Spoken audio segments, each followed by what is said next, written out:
Well, hey guys, I wanted to show you an alternative to pulling a cab on a 6000 series Deere if you ever have to rebuild your transmission or pull it out for any reason.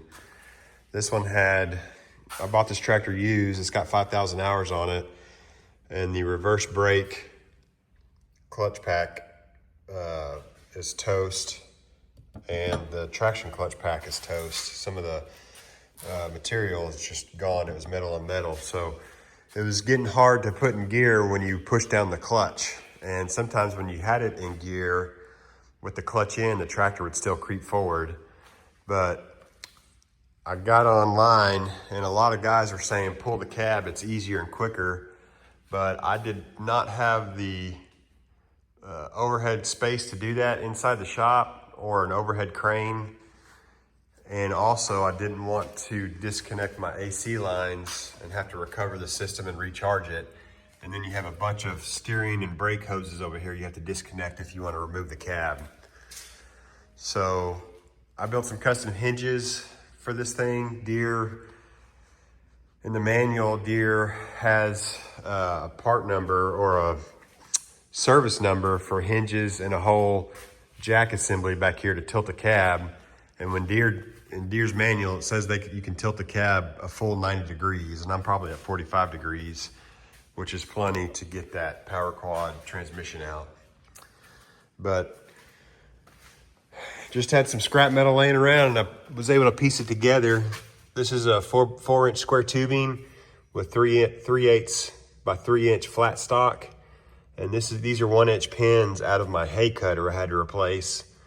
And then 2 by 3-inch piece of angle iron. These two holes were already in this cab.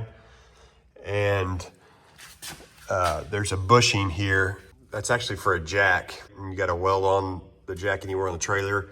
I had one of those left over and it fit that pin. But it took longer to build the hinges and kind of come up with this plan versus pulling the cab, but now that they're already built, I can utilize them. And on the front here, so that's where the exhaust sits and rests on this plate, and that's 6-inch channel that I popped holes in it and welded that pin.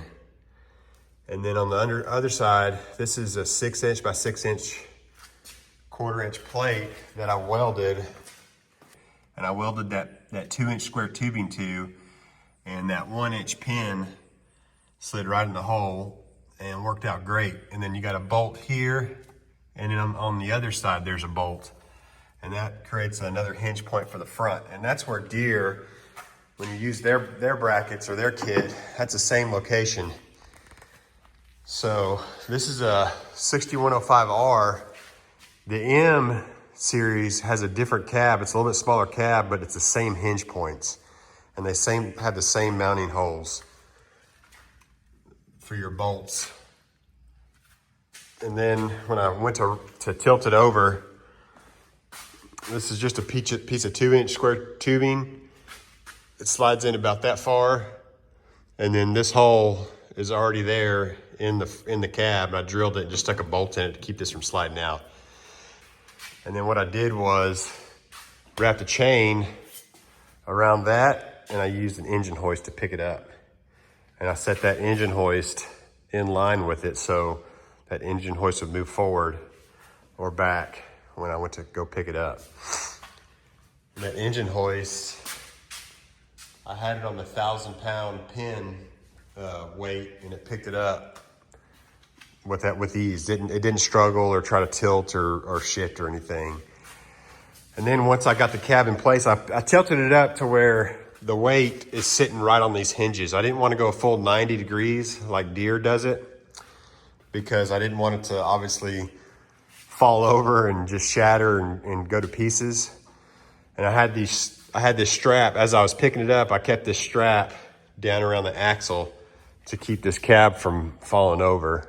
But once I got it up high enough to where I wanted it, I just built this. This is just a little 3/16 plate and a 1x2 bar. I just kind of tacked it up and mounted it to the lower cab mount. hold it. So it didn't go anywhere. So it's pretty sturdy, it's safe and secure. And that gave me just enough room to get that power quad out so I could rebuild it. And you know, once your cab's up, you can kind of get a lot easier access to all the stuff back here. This is the range box, which I visually inspected. It looked good. Didn't have to pull it out, thank goodness. But yeah, it wasn't near as difficult as I was expecting. Once I got those hinges built, I racked my brain forever trying to figure out how to do this safely and securely, because it's a lot of money if that cab were to fall over and hit the floor. But Deere wanted like $5,500 for those two hinges. And then their jack assembly, goes in the cab, goes around, and it goes in this section like a big brace. And then their jack bolts down here to and you jack it up like the jack of a gooseneck trailer. And it kind of picks it up and holds it in place real secure. But that kit, separate from the hinges, was another like $5,000 or $6,000. I mean, you were pushing $10,000 to tilt the cab. So I understand why guys pull the cab because of the cost, but I wanted to see if I could do it this way, and it worked out great. So if you have welding skills and the ability to do that, and you got to tilt the cab, I would highly recommend building you some kind of hinge system. A lot easier than pulling the cab once it's built. And the only thing you have to take off is your exhaust pipe. There's some shielding there, and then unbolt your ECM and modules over here on the underside, and it all kind of just hangs and stays out of the way. Real simple.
When you're lowering this thing down or raising it, you gotta watch this air filter box because it does rub up against that arm, and there's a nut in the washer you need to take off, and you kind of have to push the cab over too if you have a lot of play in your hinge over here, so you can work around that box. If you crack this box or break it, it's all molded to this whole piece back here, so you're either gonna have to plastic epoxy it back together or figure out how to replace that whole section.